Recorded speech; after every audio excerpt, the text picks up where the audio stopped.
High, আজকে simple একটা makeup look করা হবে। আমি মেকআপ লুকের নাম দিতে চাচ্ছি চাইনিজ মেকআপ লুক, কারণ আমাকে দেখলে সবাই বলে আমি নাকি চাইনিজদের মতন দেখতে। তাই তো চলেন আমরা মেকআপটা শুরু করি। ফার্স্ট টাইম আমরা একটা ফাউন্ডেশন নিয়ে পুরো মুখে অ্যাপ্লাই করে নিব। অ্যাপ্লাই করার পর ড্যাব ড্যাব করে সফটলি বেসটা ডাউন করে নিতে হবে।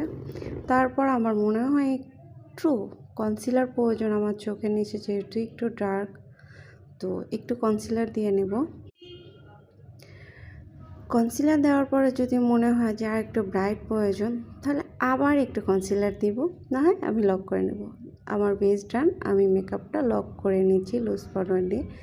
দেন এটা ঝটপটলি ব্রাশ দিয়ে পরিষ্কার করে নেব। আমি একটু হাইলাইটার পছন্দ করি, তাই একটু হাইলাইটার দিয়ে কিউট হয়ে নিলাম। W7 পোমেড, এটা আমার শেষ হয়ে গেছে, নাম উঠে গেছে, কিন্তু প্রোডাক্ট শেষ হয় না। কোরিস প্রো ম্যাক্স যারা আছেন তাদের জন্য এই প্রোডাক্টটা বেস্ট।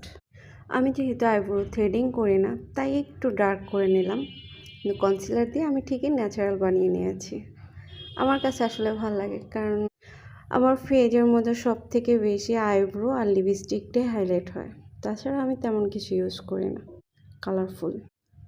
আমার বেজ মেকআপ মোটামুটি ডান, তাই আমি ফাইনাল লুক নিয়ে চলে আসতেছি। ওকে, বাই বাই, টানটানা। আমার মেকআপ শেষ। এটা হলো আজকের আমার চাইনিজ মেকআপ লুক। আমি কিন্তু মনে প্রাণে বাঙালি, তাই শাড়িকে খুব ভালোবাসি, চুড়ি পরতেও আমি খুব ভালোবাসি। চুড়ি পরবার ঢং করবো না, সেটা কি হয় বলেন?